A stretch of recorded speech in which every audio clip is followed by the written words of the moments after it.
everybody. Welcome to today's Road to Programmatic webinar from IAB Europe. Just wait 1 minute for a few more people to join, and then we'll get started. Thank you.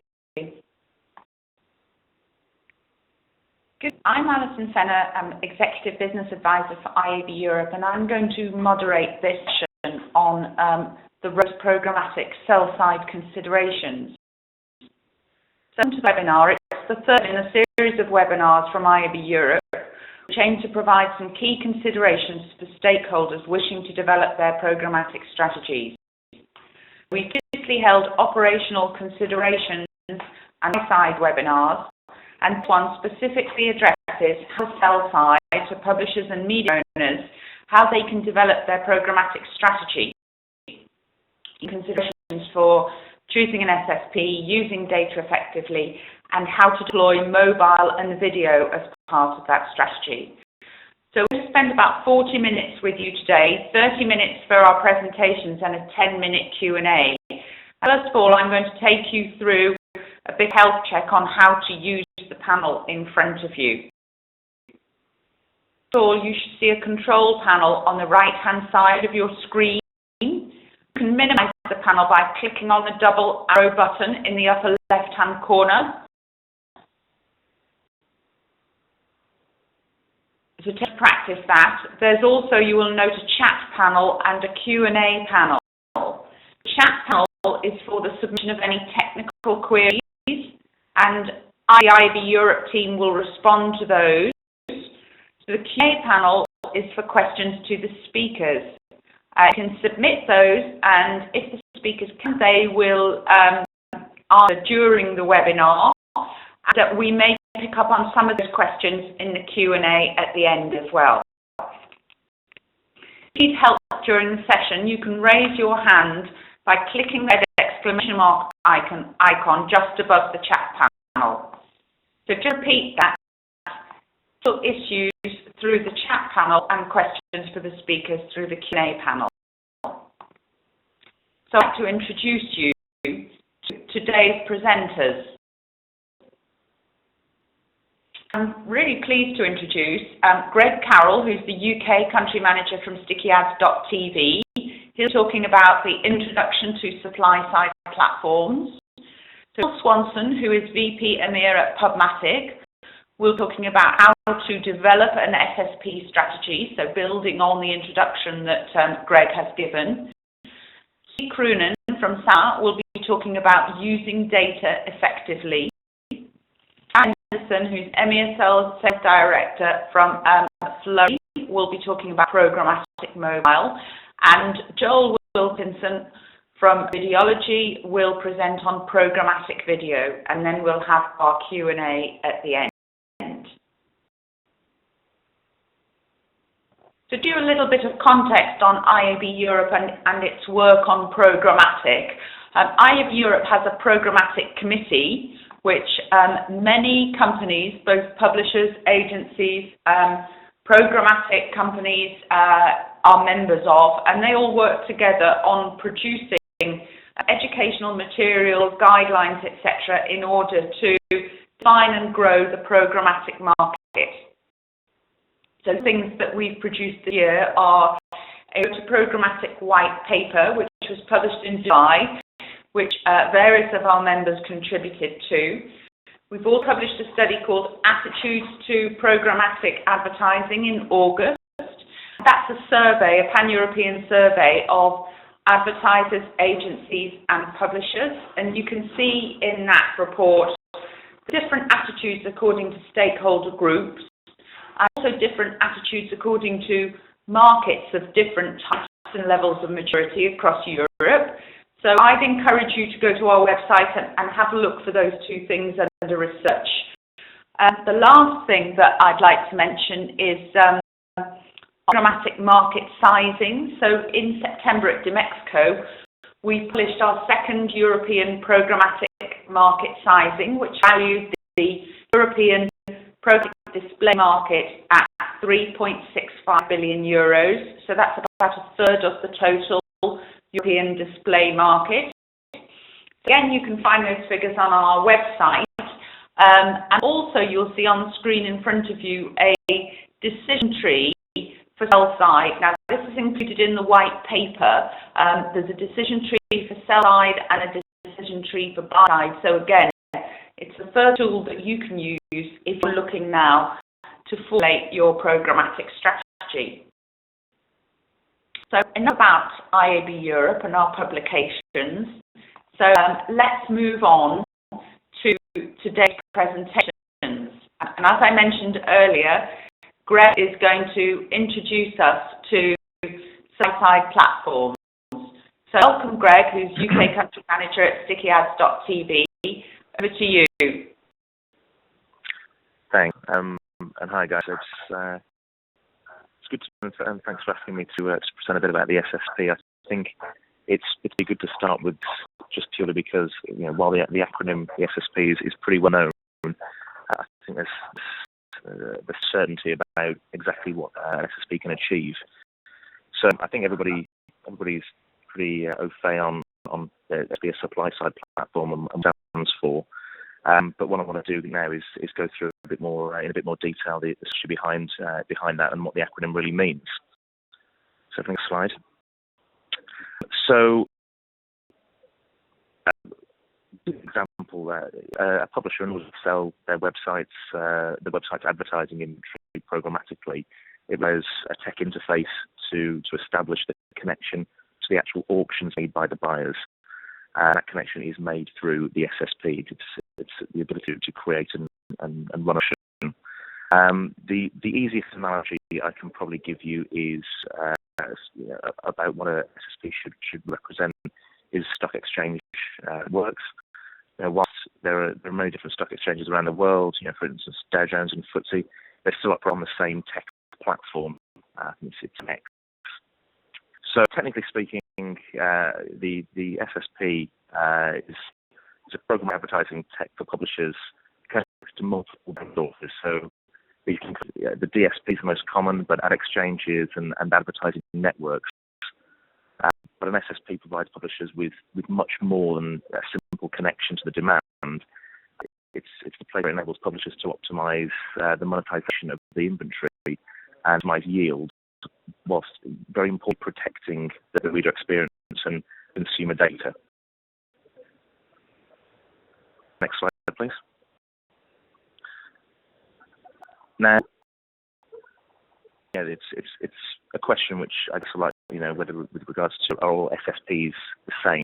In essence, no. I think there's delineations on the demand side and how they're set up, but from an SSP perspective, it's all lumped into one acronym, and there are differences between those. So one of the main differences is whether an SSP is more technology orientated or whether it's more service orientated. And what I mean by that is the technology orientated SSPs are based around a tech platform, a software, almost a software as a service model. It's with a service dashboard. They provide publishers with a web-based platform, enabling them to manage their entry according to a big set of rules. I think that's very important. A bespoke set of rules which the publisher creates right at the beginning. In order to do that, those technologies build private marketplaces. And again, there's probably some question around the definition of private marketplace. I think the IAB has been very good with unifying what a private marketplace is. I think there's some confusion with regards to what the difference between a private marketplace and a deal ID. But the private marketplace is what we create within the SSP, and Sticky Ads also a private exchange. So actually moving it from an open exchange to a private exchange, which publisher has complete control over.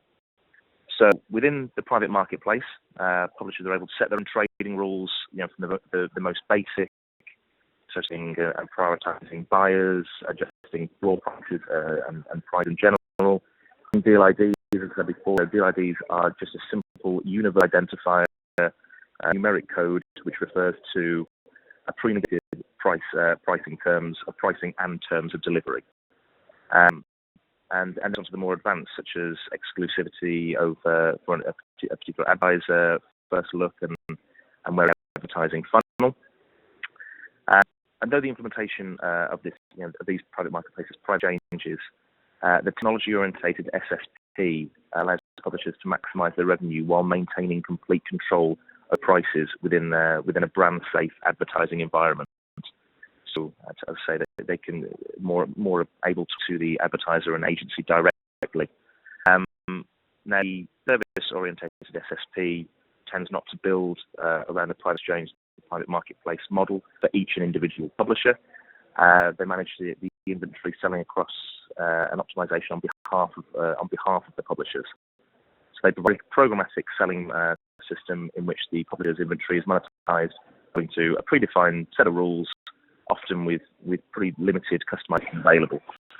So we can also differentiate SSPs according to the digital integration model which they've adopted, which is the next point. So the two main categories here are SSPs with server-to-server integrations versus SSPs which don't have those connections and rely on more of a waterfall process or a data chain process.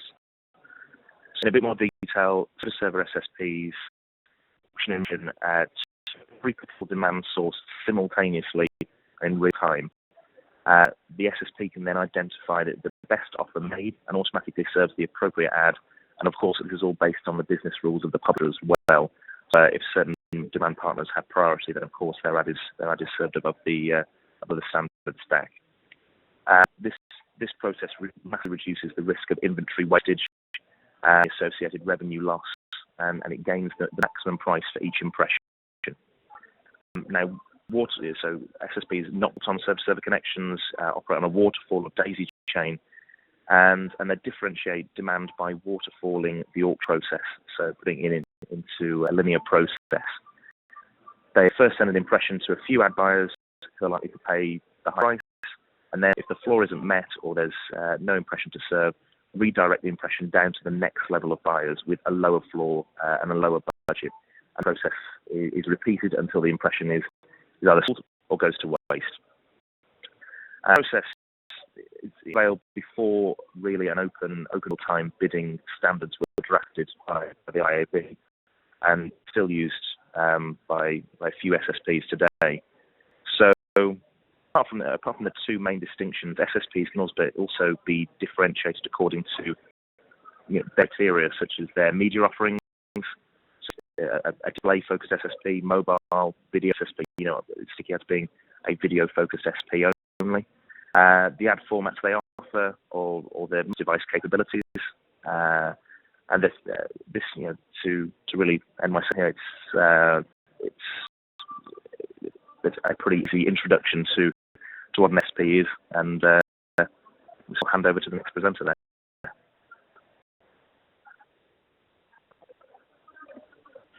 Thanks. Just checking if everyone can hear me. So questions, one SSP or multiple SSPs. And let's go through to the next slide, please. One SSP or multiple SSPs. So as far as premium inventory is concerned, publishers typically choose a single technology-oriented SSP in order to capture highest value from every impression. Using a single SSP that simultaneously sends a bid request to all relevant ad bodies to increase auction competition and monetization efficiency. When it publishes to work with multiple SSPs, it can result in ad buyers seeing the same impression offered several times at different prices. So this therefore has a negative impact both on the publisher's brand and on its yield optimization. Next, it is still common practice for publishers to monetize their inventory by media category, making use of distinct SSPs for each of these categories. For example, we use one SSP for display and another SSP for video inventory, as Greg mentioned earlier. Next slide, please. Numerous key considerations for choosing an SSP: control, transparency, value creation, sales channel management, business focus, account services, platform scope, and vision. I'll take you through each one at a time to give a bit more detail. So control, an SSP should enable publishers to take full control of the project process, a full suite of customized tools which publishers should be able to have over all ad buyers, inventory flow, and metrics such as time of day, landing page, position on the page, and ad formats, etc. Ultimately, an SSP should protect a publisher's assets, its users, and its brand. Two, transparency. An SSP should provide publishers with full transparency into the auctions, buyers, bid density, and pricing on all media buys. Turning transparency into insights, which will then help publishers develop new strategies according to market demand signals. And the three, value creation. SSP's technology should be agile enough for publishers to translate their traditional media kit into programmatic advertising. The higher granularity of business rules that a publisher can implement in its programmatic strategy, the higher the valuation of its inventory. Number 4, search channel management. SSP will increasingly be a hub where publishers can manage various monetization channels, running direct buys where they keep an existing relationship with buyers alongside indirect while maintaining a consistent yield. Number 5 would be business focus. As programmatic advertising has grown, many SSPs have evolved and will continue to do so. Publishers are well advised to see strategic alignment in their SSP, where the technology services are provided and focused on helping them achieve their business goals and not solely the revenue goals for the SSP. At the end, an SSP should be, by definition, sell-side biased, but the forefront are expanding the definition of focus, not just seen on seeking an effective compete with buyers to win, but to collaborate with them so both can win. Number 6, account services. Furthermore, while programmatic is an automated approach to advertising sales, the service component of any SSP is as important as the technology they provide their clients. We still have a people business. The yield challenge becomes more complex. The SSP can become a trusted partner to help bring demand to the publisher as well as fulfilling it, and therefore understanding of the process. And platform scope and vision, as most importantly, programmatic advertising has become more and more important to a publisher's bottom line. It is no longer really a secondary or remnant channel and shouldn't be seen so. Real-time bidding, RTB exchanges, gateway to private exchanges, with the programmatic direct and so-called programmatic premium. Effectively, standard direct sales business executed by efficient programmatic pipes. This makes for programmatic business because it's important and potentially more valuable, delivering higher margins than a publisher's direct sales. So, in short and summarise, programmatic is premium and it must be managed as such. And I'll hand over to the next speaker. Thank you. I'm Sophie from Sanoma, which is the largest publisher in the Netherlands. I'm going to share something about how publishers can use data, publish their own first-party data, and can use this to create a personalized experience for each and every user. And in order also to give our users a personally relevant and meaningful experience on our platforms. To do this, it's very important to understand what a user is coming to a publisher's site for. Such as, are there any specific tasks they're trying to achieve, which product are they engaging with, and what does this mean in terms of their interest. Publishers, such as Sanoma as well, are taking into consideration many facets of users' behavior, such as search activity on the site, what content are they reading, social interactions, but also when and where they're using our apps, engagement with ads on the site, and if they're reading one of our newsletters. Weigh the relevance of those different interactions in order to deliver a personalized experience for the user. By showing them content they are more likely to engage with. Yeah, I'm sure data can be classified in a number of ways. I believe the most important classifications for publishers and also for their advertisers are demographics, interest, and intent. And demographic data, we're talking about male, female, age, and stuff like that. This data is all coming from users as they register with a publisher, or finding business rules based on what content they're reading. Then the second, interest level data. Does a reader read content on sports, music, or entertainment? Well, this is something about their interest in a certain topic, obviously. The final thing, the intent level data. Are they in the market for a car, for example? And we typically see that purchase intent is demonstrated by click or search behavior on our site. Please.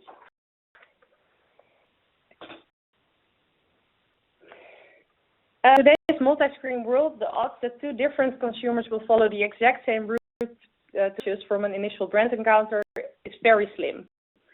However, even though communication pathways have changed throughout the years, the consumer journey hasn't really changed that much. Consumers still pass through 4 different key stages. Those are, all of you aware of them probably, awareness, consideration, intent, and the end, conversion. Well, at first stage, awareness, the advertiser's primary goals might include introducing audiences to the brand, but also increasing site traffic or finding prospective consumers with some purchase intent. And for brand awareness campaigns, the desired audience will be quite large.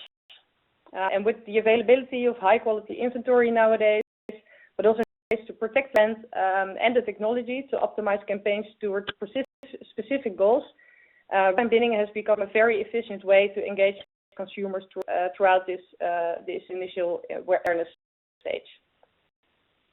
It's providing access to the reach, but also skill, which is needed to drive awareness.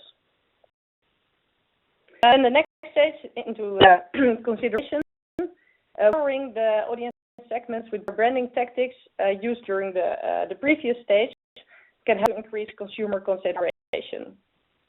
This stage, content, predictive, and also behavioral targeting can be used to model the audience segments. The following stage, intent.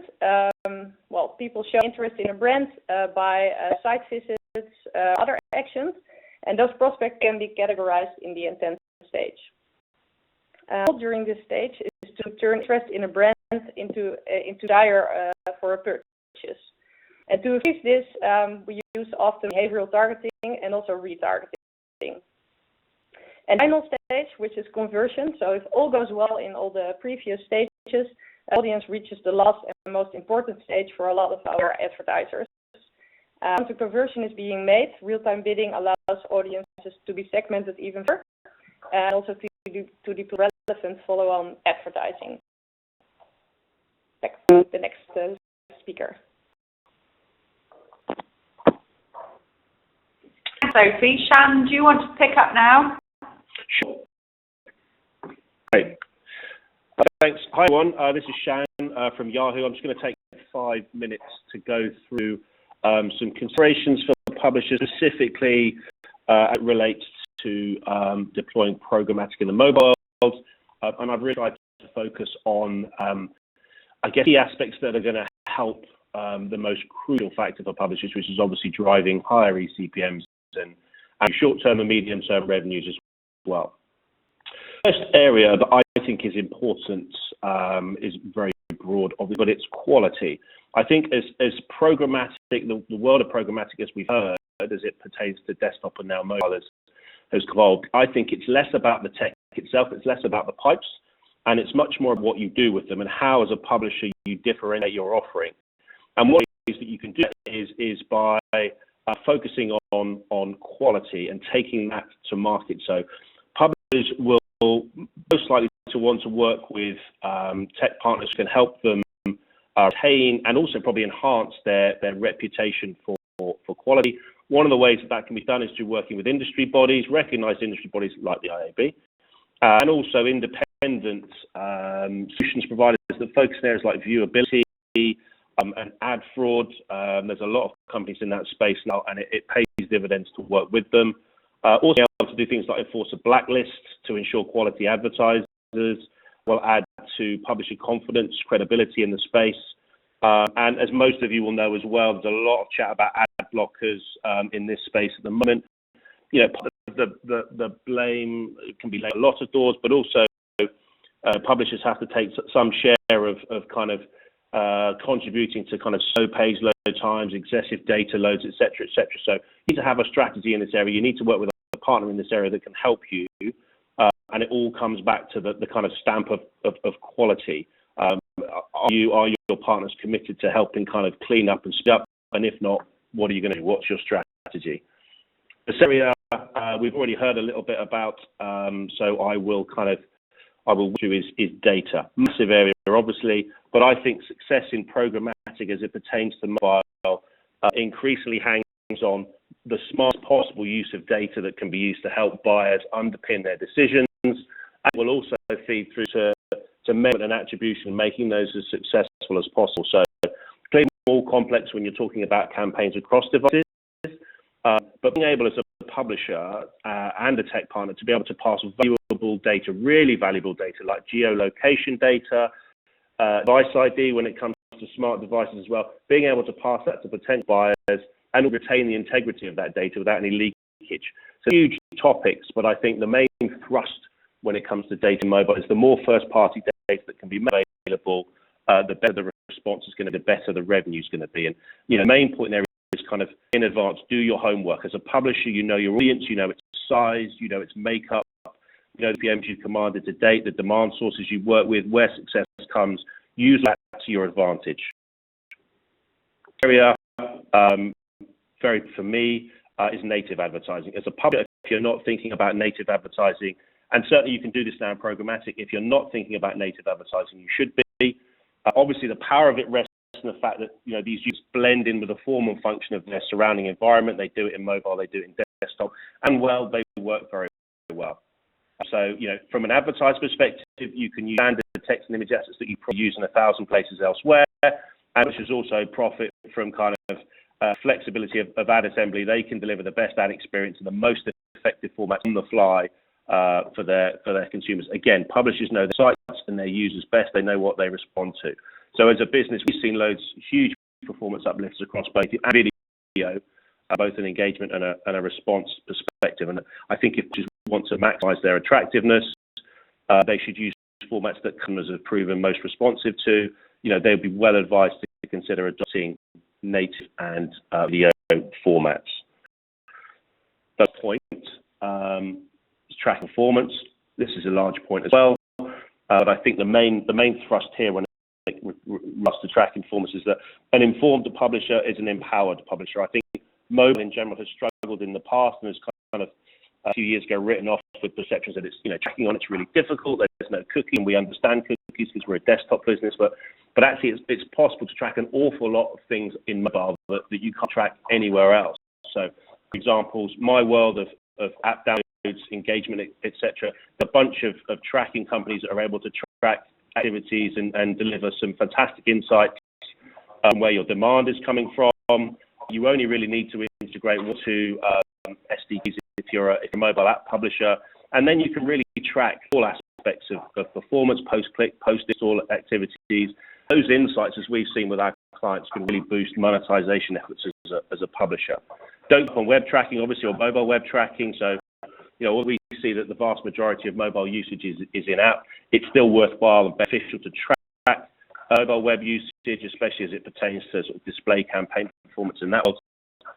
And just I think for me that we're starting to see traction is real-world impact tracking. So, being able as a publisher to link what you do in mobile and programmatic mobile to behavior in the real world, whether this is a visit to a specific retailer or a specific location, or understanding if purchase activity has taken place. And you'll know that there's a bunch of different ways you can do this, whether it's through in-store technology, beacon technology, mobile coupon tracking through the likes of Eagle Eye. There's a lot of different ways you can measure your impact as a publisher in the real world. And the point that I leave you with is that it's really important to work with, at least audition a number of attribution partners, third-party trackers, because having these as part of your armory can really help determine the effectiveness of the ad spend that you enjoy and return on investment in what's still a relatively opaque world. That's it from me. I'm happy to hand over. That was great. And so now, last but not least, I hand over to Joel Wilkinson from Videology, who's talked to us about programmatic video. Thanks, and thanks to Shan as well. I think you covered a lot of what's similar between mobile and video. But to start off with, looking at digital video, it's becoming increasingly key for brands to make use of online video to supplement their TV campaigns. So the change in consumption habits that we've seen across the board has led to calls going elsewhere. There was a recent study that we did ourselves that looked into consuming TV alongside other devices such as mobiles, and through PCs. And we actually saw that they all increased together. So there were people were watching more elsewhere. They were actually increasing the minutage they were spending watching TV in the house, which is key when thinking about these kind of changing behaviours. And a lot of the put out there in the media, both the media industry media and the kind of mainstream, that TV is on the decline. So what when looking for an agency or for an advertiser is when looking at their spend and using it this cross-device approach. Shan touched on a number of different points talking about the measurement of this and how you can really capture the audience between these devices. The programmatic element of video is very important because what it does is takes these numerous options available to the marketeer, to the client themselves, and it's the process. So largely bringing efficiency across the board, whether that's efficiency in serving an ad to a person or whether that's layering data on top to gain the results that you want. What is key to note is that programmatic video, and particularly the premium programmatic end of video, is very different from programmatic display. What exists in premium video is similar to TV. So there's a scarcity in terms of real premium broadcaster quality inventory. Although many different video sites now offer quality inventory, be that news, be that professionally produced content, there is still a wealth of user-generated content that's out there and proliferates the market. So what it is to make a stand on what you consider suitable for your brands and then target them effectively. So to look at the considerations, the value exchange must work for the user. So when an agency is buying a video campaign, is the user getting quality content after pre-roll, after the advertising? If not, then things such as skippable ads and skippable ad pricing come into effect. That also goes further to the point of ad blocking, huge at the moment in the news. Ad blocking is now very much a publisher side issue, with publishers choosing to ad blocking. But really, if the content is worth waiting for the advert, then the consumer will always view that in full. Second point is brand advertisers, when they buy programmatically, they're still looking for quality. So be it environments that they're happy with, quality, freshly produced content that they know and love from TV, the fraud issue. View and fraud go hand in hand. Non-human is an increasing threat. Last year, a survey was by Watts put the figure at 6.2 billion globally, fraudulent traffic, which is something that just simply doesn't exist in TV. Considering quality, it's a metric that needs to be flagged on so many different levels, and being in line, we can now track that. The third, video, along with mobile, is one of the fastest growing sectors. And to my point earlier, the reason it is growing so strongly, predicted to be 42% actually in the UK in last year, is that marketers are looking to capture their audience as they move from TV to elsewhere. How this is also thrown up on the supply, a number of different formats, a number of different ways of serving the user and serving the user content. So both sides of the model are seeing the benefits of this growth. Number 4, data. We've covered it in both previous sessions from Sophie and from Shan. What it really means in video is where you're previously looking at TV models, by data and overlaying data, particularly third-party data. We'll move on to first-party data in a moment. It reduces the wastage, so you're able to target your consumer with your quality copy, target them with messaging that is relevant to them, be it the points made earlier, they're in the market for a car or a household with a certain number of children. It really does add value, and it will raise the price that's available to be charged by laying data to that process. First-party data is also very attractive to if they're looking to deliver a campaign and tailor messaging to that. By using first-party data, they can have a one-on-one conversation with that end user and whether that's a purchase, whether that's to do with brand loyalty, it's possible through the implementation data. And the fifth and final point is programmatic is banded around, but what we see it as is very much it's a way of trading. It's before we look at kind of the way it's done and the marketplace and the bidding and the programmatic direct. Again, that was mentioned here. It's the objective that counts. So when buying video programmatically, that is the efficiency. It allows an agency for their clients to access many different supply points, bringing efficiency to themselves, to the clients, and to the suppliers too, which through the efficiency generates better income for all involved. Thank you. Thank you very much, Joel.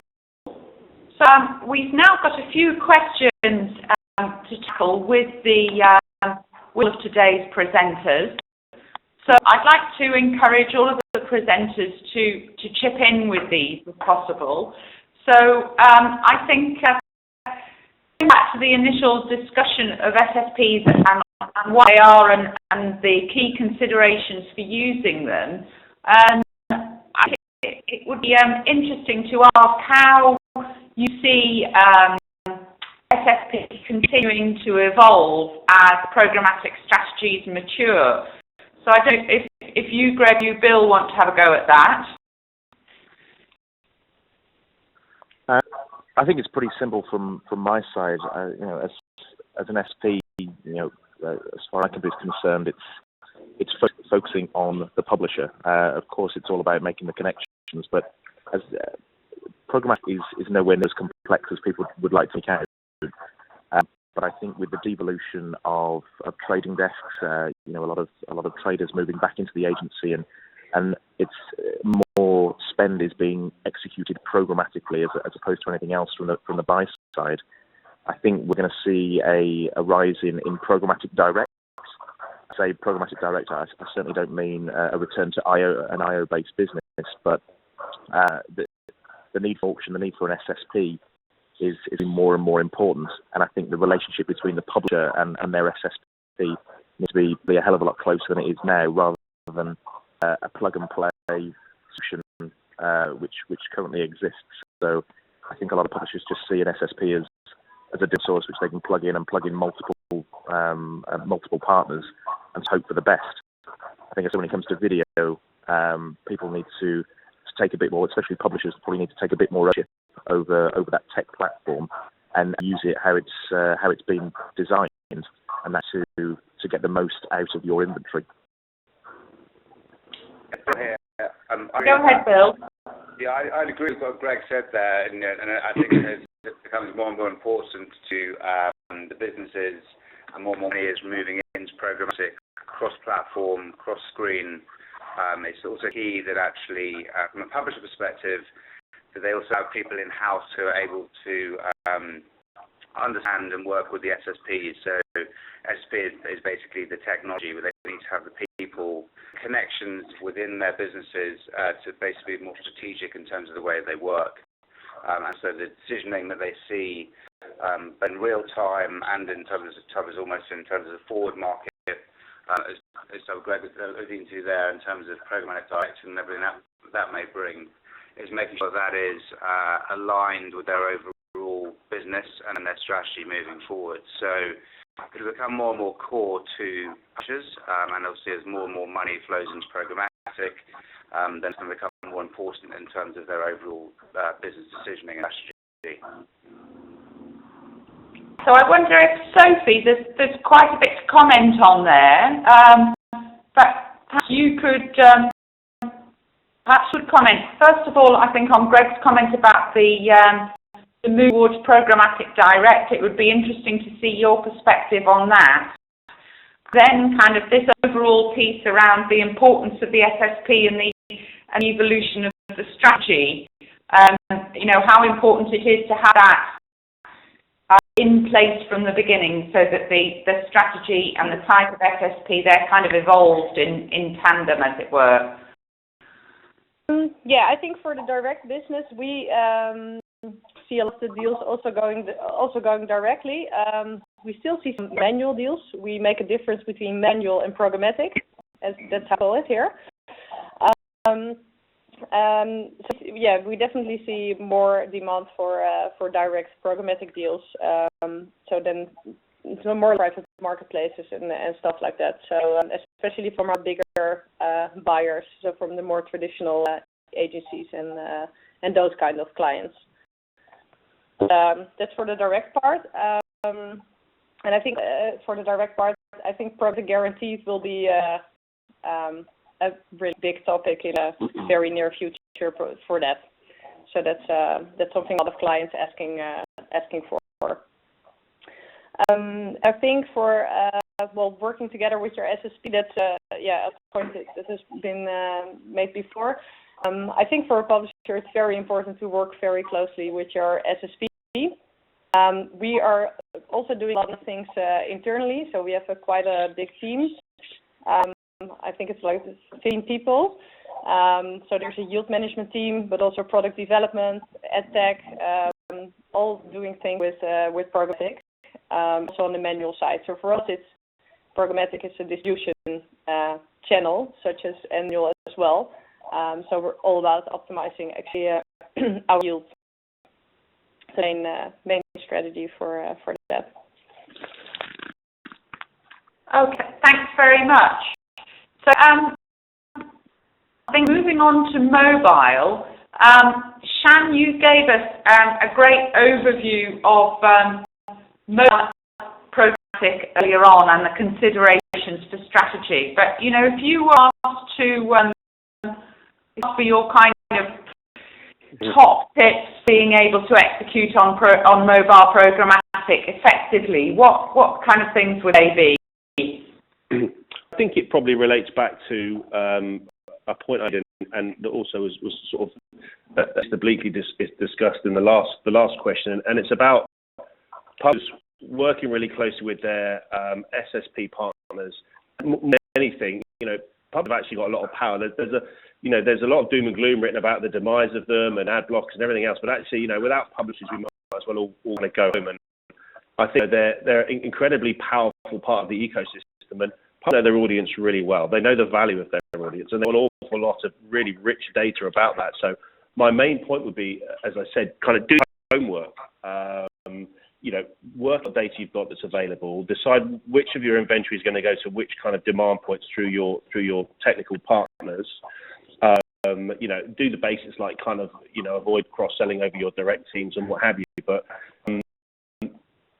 there's never been a better time to get more closely aligned to your SSP and your programmatic partners, because, you know, the amount of data that publishers have that they can make available will, in the medium term, make more revenue. If they just execute well, they will make more revenue, make more of a name for themselves. And, you know, this is not going to go away. It's only going to grow. So you can't sit and bury your head in the sand. You know, if you get on the front foot now, and just focus on the areas that I spoke about earlier and the other things that you heard about today, you've kind of every chance of success, I think. But it's your audience as ever for a publisher.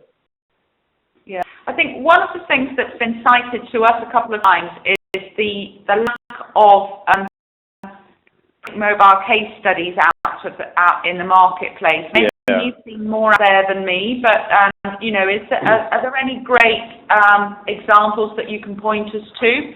No, because it's such a competitive world that I just think they're really reluctant to say, hey, you know, we found it, we've nailed it. Hey, let's tell you how we did it. It just, and in the world as well, which, you know, isn't always programmatic. It's just case studies have been you know, the bane of my life for such a long time, because if you've hit the nugget that works for your particular business, then you try and reap that for as long as you can, and you know, you can understand publishers and their partners just being pretty reticent to go out and use public platforms for saying exactly the secret sauce of their success. And it will be that a lot of them haven't fully cracked it yet, and they're still worried about, you know, maybe declining revenues, or they're not picking up, or they're certainly not replacing traditional revenues. But when we get there, don't expect, you know, reams and reams of case studies, because I just think, you know, kind of publishers are a little bit kind of baddened and punch drunk, or whatever the analogy is, and might not want to let the world know. They'll just reap it for as long as can. Yeah. With my industry hat on, I love getting those case studies out there, so Yeah. it's something I want to see more of. Yeah. Yeah. So moving on to video, Joel, and building. So are there any final comments you want to make on, because I think it would be really nice to finish off on using programmatic for brand building and how successful the industry is being at that. Do you think that publishers are doing everything they can to promote video for brand building, at scale and on a regional and global level? It's a very interesting question. I think a lot has been done, certainly to my earlier, whereby as money's flowed in that direction, publishers have become very savvy and new formats have come out, particularly things such as images to house, video units. So it certainly is moving that way. I think what the real concerns are from agencies and from clients are the issues that I feel we came to with typical display, where pages just become completely cluttered and their share of the page, if you will, just becomes lost. On TV, which is where a lot of the money tends to shift from. They're used to having their ad, even if it's in a 3-minute ad break, they're still present on screen with nothing else around it. So as long as it's approached in the correct way and the value exchange is there, so you've got a pre-roll that sits before content. My belief is that there's more that can be done, and it's so critical to brand building and brand integrity and brand that it does sit before some quality content, so they're not watching an advert that's half in view, is in a tiny little video unit that's below the fold, that sort of thing. As long as it's making what clients are used to, then that's the way that they go, and publishers should heed of that. We've seen several instances where you say you kind of get 3 videos in your page and through you don't consider that to be user friendly or brand building at all.